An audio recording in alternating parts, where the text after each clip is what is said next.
بسم اللہ الرحمن الرحیم۔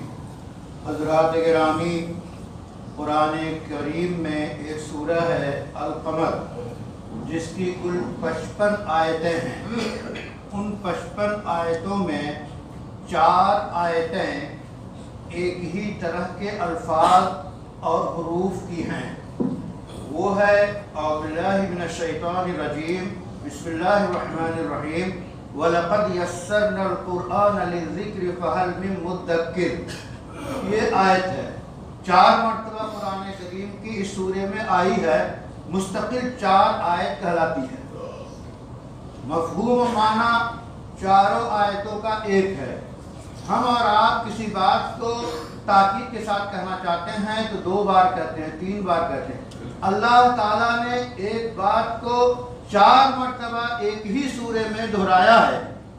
اس آیت کا مطلب ہے، اور تحقیق کہ ہم نے آسان کیا قرآن کو پڑھنے اور یاد کرنے اور نصیحت قبول کرنے کے لیے، تو ہے کوئی آگے بڑھ کے نصیحت قبول کرنے والا، اپنی زندگی میں سدھار لانے والا، اپنی دنیا کی کایا پلٹ دینے والا؟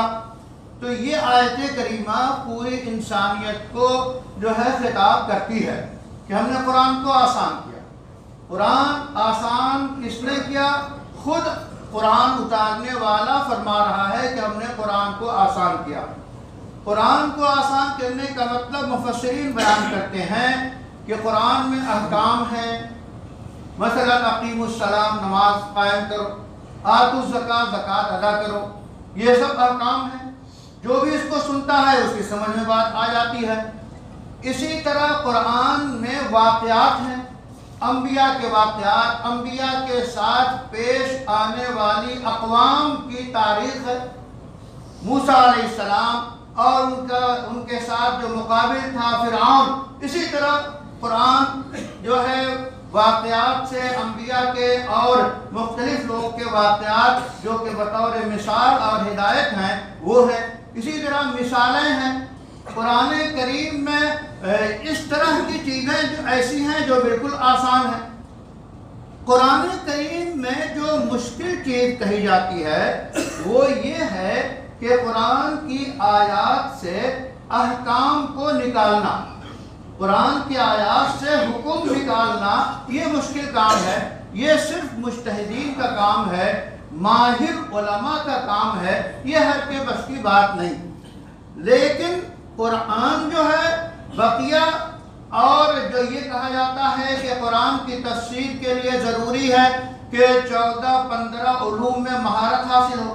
2 باتیں ہیں، ایک ہے تفسیر لکھنا، تفسیر لکھنے والے کے لیے 14-15 علوم میں مہارت ضروری ہے، عربیت میں، صرف میں، نحو میں، اشتقاق میں، اصول فقہ میں، حدیث میں، اصول حدیث میں، اسی طرح تفسیر میں، اصول تفسیر میں، معانی میں، بلاغت میں، بدیع میں، ان تمام علوم میں مہارت تفسیر لکھنے والے کے لیے ضروری ہے۔ قرآن سمجھنے والے کے لیے وہ ضروری ہے جو زبان وہ جانتا ہو اور اس سے وہ سمجھ سکتا ہو۔ تو سمجھنا اور ہے، اور قرآن کریم کی تفسیر کرنا اور مفسر بننا اور ہے۔ ایک طرف تو یہ صورتحال ہے۔ قرآن کریم کی حیثیت کیا ہے؟ خود بیان کرتا ہے قرآن، ہدی للناس، قرآن پوری انسانیت کے لیے سراپا ہدایت ہے۔ اس وقت انسانیت کتنی ہے؟ انسان کتنے ہیں؟ کل آبادی 2025 جنوری کے حساب سے 8 ارب 9 کروڑ سے کم و بیش آبادی ہے۔ 8 ارب انسانی آبادی میں آپ جانتے ہیں کہ عربی بولنے والے کتنے ہیں؟ 400 ملین سے 470 ملین کے درمیان ہیں۔ 470 ملین کے درمیان عربی بولنے والے ہیں۔ قرآن عربی میں ہے، تو یہ قرآن کیا 400 ملین یا 470 ملین ہی کے لیے ہے، بلکہ قرآن تو 8 کروڑ موجودہ انسانیت کے لیے ہے، اور جب تک دنیا رہے گی اس وقت تک آنے والے انسانوں کے لیے ہے۔ تو یہ سارے انسان قرآن کو کیسے سمجھیں گے جو عربی نہیں جانتے؟ وہ ترجمے کی مدد سے سمجھیں گے۔ مثال بالکل واضح ہے انسانی دنیا میں۔ BBC کا ایک نشریہ کسی زبان میں نشر ہوتا ہے، زبانوں میں ترجمہ ہو کے چائے کے ریستوران اور ہوٹل پہ رکشے والا صبح کو پڑھ لیتا ہے۔ یہ دیکھیے کلام کی اہمیت، BBC کے نشریے کی اہمیت ہے۔ اب دیکھیے قرآن کریم اللہ کا کلام ہے، ایسے ذرائع اپنائے جائیں کہ ترجمے کے ذریعہ معانی کو، قرآن کو لوگوں تک پہنچایا جائے۔ چونکہ اللہ نے صاف کر دیا وَلَقَدْ يَسَّرْنَا الْقُرْآنَ لِلذِّكْرِ فَهَلْ مِن مُدَّكِرٍ، ہم نے قرآن کو آسان کیا یاد کرنے کے لیے، حفظ کرنے کے لیے۔ ننھے ننھے بچے 8 سال کے 12 سال کے قرآن اپنے سینے میں محفوظ کر لیتے ہیں۔ یہ شاہکار ہے، دنیا میں کوئی کتاب اللہ کی کتاب کے علاوہ ایسی نہیں ہے جس کو ننھے بچے حفظ کر لیں۔ آپ روزانہ قرآن حفاظ کرام سے، ائمہ کرام سے سنتے ہیں، فر پڑھتے ہیں ماشاءاللہ۔ تو یہ اللہ کی یہ نشانی ہے۔ تو یہ قرآن کو اللہ نے آسان کیا، اسی طرح اس کو سمجھنا بھی آسان ہے۔ ضرورت اس بات کی ہے کہ علماء کے ذریعہ، ہم ترجموں کے ذریعہ قرآن کو سمجھیں۔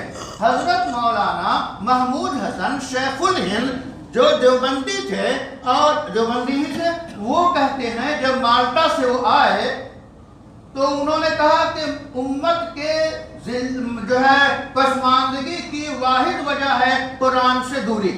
انہوں نے قرآن کا ترجمہ کیا، ترجمہ شیخ الہند کے نام سے مشہور ہے، پیش کیا کہ ترجمہ پڑھو۔ بے شمار علماء نے، شاہ عبد القادر نے، اسی طرح شاہ عبد العزیز نے، شاہ اللہ کے خاندان نے، اور اس کے بعد بے شمار علماء نے قرآن کے ترجمے کیے، تفسیر کی۔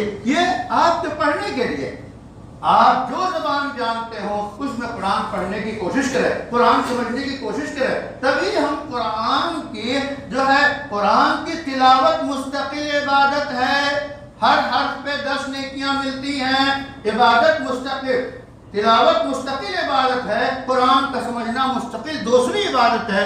اس لیے دونوں کو گڑبڑ نہیں کرنا چاہیے، بلکہ قرآن تلاوت بھی کرے اور قرآن سمجھنے کی کوشش بھی کرے۔ اور اس کے جو طریقے ہیں، عام طور پہ علماء کی نگرانی میں قرآن کا ترجمہ پڑھنے کی کوشش کریں تاکہ جہاں الجھیں وہ ان سے سلجھا لیں۔ اللہ تعالیٰ سے دعا ہے کہ اللہ تعالیٰ ہمارے لیے قرآن کو آسان کرے، اس ہدایت کو پوری انسانیت میں عام کرے اور دنیا میں امن و سلامتی عام ہو۔ ربنا تقبل منا انك انت السميع العليم وتب علينا انك انت التواب الرحيم برحمتك يا ارحم الراحمين۔